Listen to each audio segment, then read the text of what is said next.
again. It's a Redskin.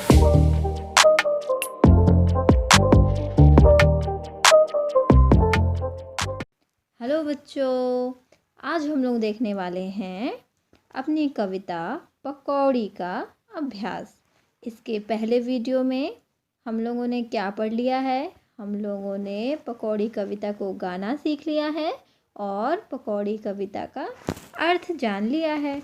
तो आज हम लोग बढ़ते हैं इसके अभ्यास की तरफ। सबसे पहले है क्या भाता है, क्या नहीं भाता। मैंने पिछले वीडियो में बताया था कि भाना का मतलब होता है अच्छा लगना, पसंद आना। ठीक है, जो आपको अच्छा लगता है इट मीन्स वो आपको भाता है, आपको पसंद है। ठीक, तो नीचे कुछ चीज़ें दी गई हैं तो और आपको तीन ऑप्शंस दिए गए हैं कि आप उस चीज़ को मज़े से खाएंगे, कि खाना पड़ेगा, कि बिल्कुल नहीं खाएंगे। ठीक है, तो जैसे वो चीज़ें कौन कौन सी हैं? सबसे पहले है जलेबी। अरे वाह, जलेबी आप कैसे खाते हो? मज़े से खाते हो कि आपको खाना पड़ता है मजबूरी में, जब मम्मी पापा ज़बरदस्ती खिलाते हैं, या फिर आप बिल्कुल नहीं खाते? तो मुझे लगता है सारे बच्चों को जलेबी बहुत पसंद होती है, तो आप इसमें लगाएंगे मज़े से खाने वाले में। ठीक है, दूसरा ऑप्शन है पकौड़ी। पकौड़ी भी सारे बच्चों को बहुत पसंद है। सब सॉस से मज़े से खाते हैं ना, सॉस के साथ खाते हैं, चाय के साथ खाते हैं, तो आप मज़े से खाते हो। अगर आपको अच्छी नहीं लगती तो आप इसमें लिखोगे या इसमें टिक करोगे। ठीक, तीसरा ऑप्शन है बैंगन। बैंगन, अब बैंगन की सब्ज़ी बहुत सारे बच्चे मज़े लेकर खाते हैं और बहुत सारे बच्चों को मजबूरी में खाना पड़ता है। क्यों? क्योंकि घर में बना होता है बैंगन और उनका मन ना होते हुए भी मम्मी पापा फोर्सफुली उन्हें खिलाते हैं, तो आपको मजबूरी में खाना पड़ता है, तो आप इसमें टिक करोगे। आगे बढ़ते हैं। नेक्स्ट है चुस्की। क्या है? चुस्की। ये जो बीच में स है ना, ये आधा स है। चुस्की, चुस्की तो आप बड़े मज़े लेके खाते हो, तो आप इसमें लगाओगे मज़े लेकर खाते हो। ठीक है, और नेक्स्ट है करेला। अब करेले की बात आई है तो करेला बहुत सारे बच्चों को पसंद नहीं होता, तो वो बिल्कुल नहीं खाते, और बहुत सारे बच्चों को पसंद भी होता है तो वो मज़े लेके भी खाते हैं, और कुछ बच्चों को तो ज़बरदस्ती खिलाया जाता है तो वो मजबूरी में खाते हैं। तो आपको जिसमें भी मन करेगा आप उसमें टिक करोगे अपने अकॉर्डिंग। ओके, नेक्स्ट है घिया। घिया जानते हो? घिया मतलब लौकी। लौकी बहुत सारे बच्चे मज़े लेके खाते हैं। आप जैसे खाते हो, इन तीनों में से आपके पास जो भी ऑप्शन आपके अकॉर्डिंग सही हो आप उसमें टिक करेंगे। ओके, आलू। अरे वाह, आलू तो कोई ऐसा बच्चा नहीं है जो आलू पसंद ना करता हो। सारे बच्चे आलू मज़े से खाते हैं, बट ध्यान रहे आलू ज़्यादा नहीं खाना है, नहीं तो आप आलू जैसे हो जाओगे, फूल जाओगे। ठीक है, हरी सब्जियां खानी हैं ज़्यादा से ज़्यादा। ओके, नेक्स्ट है आम। आम तो बड़े हों बूढ़े हों बच्चे हों सबका फेवरेट होता है और सब मज़े लेकर खाते हैं।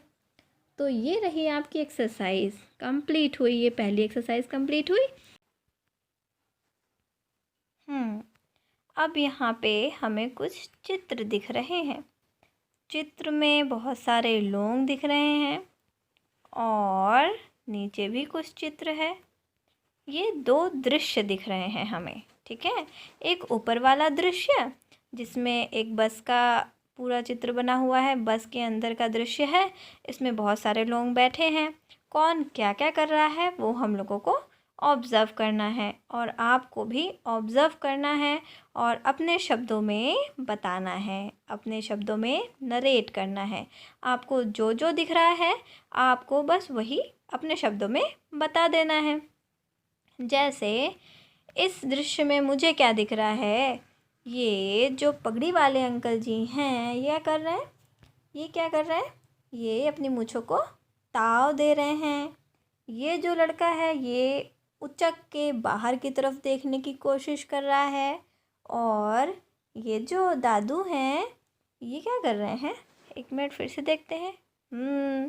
ये दादू ऊपर वाले अंकल जी से बात कर रहे हैं, इन वाले अंकल जी से बातें कर रहे हैं। और क्या हो रहा है? ये जो छोटी बच्ची है ये तो कोई बुक पढ़ रही है। कौन सी बुक है? बच्चों की कहानियाँ।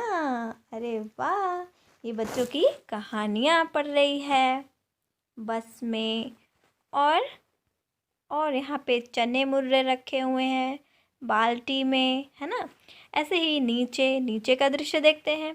इसको आपको खुद से देखना है और अपने शब्दों में बताना है। जैसे मैं कुछ एक बार बता देती हूँ।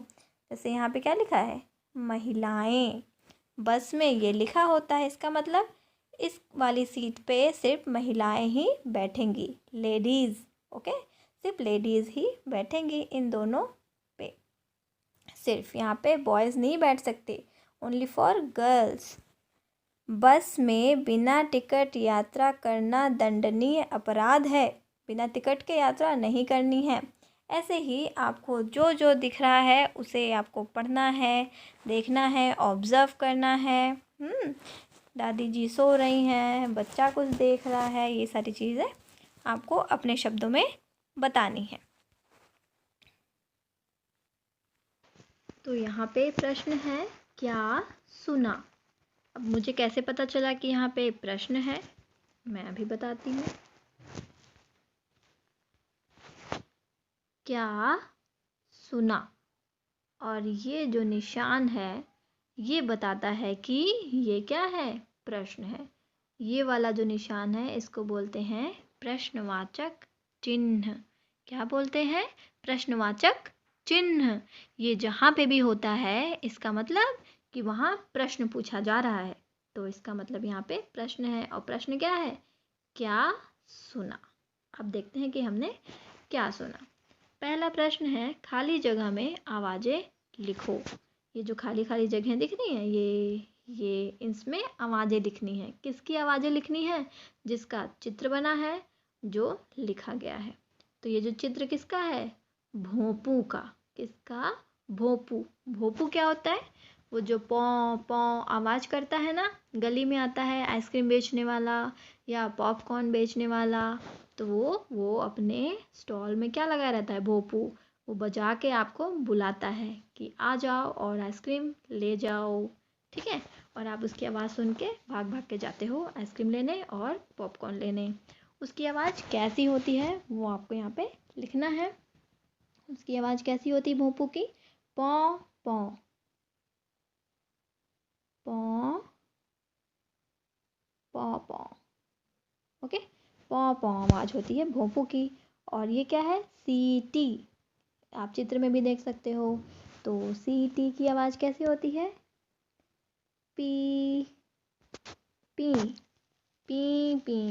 ठीक है, थोड़ा सा नाक से बोलते हैं पी पी। जब नाक से थोड़ा बोलते हैं तो हम बिंदी लगाते हैं, छोटे छोटे डॉट लगाते हैं मात्रा के बगल में। बड़ी ई की मात्रा के बगल में छोटी सी बिंदी लगाई है मैंने, ऐसे पा में बड़ी की मात्रा और यहाँ पे एक बिंदी लगाई है।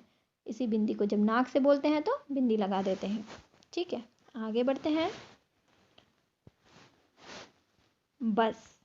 ठीक, अब बस कैसे आवाज़ करती है? बस भी पौ पौ पौ पौ करती है ना, औ की मात्रा। प में औ की मात्रा और बिंदी पौ पौ पौ पौ पौ ऐसे ऐसे करती है बस। और बच्चा कैसे रोता है? रोता हुआ बच्चा। बच्चा कैसे रोता है? उआ उआ उआ। बच्चा उआ उआ करके रोता है। आपको कैसा आवाज़ सुनाई देता है, कैसी आवाज़ सुनाई देती है, आप वैसे लिखेंगे अपनी किताब में। ठीक है, आगे बढ़ते हैं। तुम्हें जो सवारी सबसे अच्छी लगती है उसका चित्र बनाओ। अब यहाँ पे तो आपको चित्र बनाना है। पेज नंबर 47 पे, पेज नंबर 46 पे आपको जो भी सवारी करना, जिस चीज़ की सवारी करना आपको पसंद है उसका चित्र बनाएंगे। जैसे अगर मुझे साइकिल की सवारी करना पसंद है तो मैं क्या बनाऊंगी? साइकिल। क्या बनाऊंगी यहाँ पे? साइकिल। तो यहाँ पे क्या होती है? हैंडल बना देंगे। यहाँ पे कुछ ऐसे सा होता है, यहाँ पे कुछ गद्दी होती है, पीछे कैरियल होता है और यहाँ पे इसके सारी तीलियाँ होती हैं और क्या होता है, यहाँ पे पैडल होता है। ठीक है, आप सुंदर सा साइकिल यहाँ बना लेना। जो भी आपको पसंद हो, ठीक है, जिस चीज़ की सवारी करना, जिस चीज़ की ड्राइव करना आपको पसंद है वो आप यहाँ पे बनाओगे। ओके, नेक्स्ट आगे क्या है, एक पहिया दो पहिए। ओके, क्या बोला है, एक पहिया, एक, ये क्या लिखा है, 1, एक पहिया और 2 पहिए, पहिया पहिए। ठीक है, जब कोई चीज़ एक होती है तो पहिया, जब कोई चीज़ एक से ज़्यादा हो जाती है, 2 या 3 या 4, मतलब एक से ज़्यादा हो जाती है तो उसे क्या बोलते हैं, पहिए। उसके लास्ट में, उसके अंत में क्या लगाते हैं, ए, पहिए। चलो बोलो, किसके कितने पहिए। अब चलो आपको देख के बताना है किसके कितने पहिए होते हैं। बस के कितने पहिए दिख रहे हैं आपको, कुछ आप देख के बता सकते हो और जो आप नहीं देखे हो तो आप सोच के बता सकते हो। ठीक है, कि उसमें कितने पहिए होते हैं, स्कूटर में कितने पहिए होते हैं, रिक्शा में कितने पहिए होते हैं, तांगे में कितने पहिए होते हैं। ठीक है, चलो अब आपको बताना है। ठेला, ठेला आप देखते हो, ठेल के ले जाते हैं जिसको, तो ठेले में कितने पहिए होते हैं, किसी किसी ठेले में 2 पहिए होते हैं, किसी ठेले में 4 पहिए होते हैं। आपको जो याद आ रहा होगा आप वो लिखना। ठीक है, यहाँ पे मैं 2 लिख रही हूँ क्योंकि ये हिंदी है तो आप हिंदी में ही लिखिएगा, ऐसे नंबर्स में नहीं लिखिएगा। ठीक, हिंदी में लिखेंगे। तांगा, ठीक है, तांगा किसे कहते हैं, वही जो ऊपर था, जो ये देखिए, जो ऊपर ये चित्र दिख रहा है इसे बोलते हैं तांगा। तो तांगा में कितने पहिए हैं, तांगा में पहिए हैं 2। ठीक, तो हम यहाँ पे क्या लिखेंगे, 2 लिखेंगे फिर से। ओके, स्कूटर में कितने पहिए होते हैं, स्कूटर में भी 2 पहिए होते हैं कि 4 होते हैं, स्कूटर में, स्कूटर में 2 ही होते हैं। ऐसे ही बैलगाड़ी में कितने पहिए होते हैं आपको यहाँ लिखना है, ट्रक में कितने होते हैं यहाँ लिखना है, बस में कितने होते हैं, बस में कितने होते हैं चलिए बताइए, बस में 4 पहिए होते हैं, 4 पहियों पर चलती है ना। रिक्शा में कितने पहिए होते हैं, 3। कार में कितने पहिए होते हैं सबको ही पता है। ठीक है, आप सबको पता है किसमें कितने पहिए होते हैं। ऑटो रिक्शा में कितने पहिए होते हैं। अच्छा, एक और बताइए, ये सारी चीज़ें तो आप करोगे, पानी के जहाज़ में कितने पहिए होते हैं, सोचो सोचो जल्दी से, पानी के जहाज़ में कितने पहिए होते हैं। पानी के जहाज़ में 0 पहिए होते हैं, यानी पहिए होते ही नहीं, पहिए नहीं होते। ठीक, तो यहाँ पे आप क्रॉस कर देंगे या तो आप 0 लिख देंगे। क्या लिखेंगे, 0, जी, बिंदी लगाएंगे, रो, 0। ओके, और हवाई जहाज़ में कितने पहिए होते हैं, हवाई जहाज़ में पहिए होते हैं कि नहीं, सोचिए सोचिए। जैसे पानी के जहाज़ तो पानी में चलता है, उसे कहीं भी लैंड करने की ज़रूरत नहीं होती, ज़मीन पे वो तो आता ही नहीं है, इसलिए इसमें पहिए नहीं होते। लेकिन हवाई जहाज़ ऊपर तो उड़ता ही है, लेकिन वो लैंड भी तो करता है, ज़मीन में भी तो थोड़ी देर चलता है ना, तो उसमें पहिए होते हैं। तो हवाई जहाज़ में जितनी साइज़ की जहाज़ होगी उस साइज़ के अकॉर्डिंग उसमें पहिए रहेंगे। ठीक है, तो उसमें 3 से 18 पहिए होते हैं। तो ये है आपका, ये प्रश्न कंप्लीट हुआ और इस तरीके से आप इन सब चीज़ों को अपनी किताब में फिल कर लेंगे और जो भी समझ में नहीं आया होगा आप उससे कमेंट बॉक्स में पूछ लेंगे।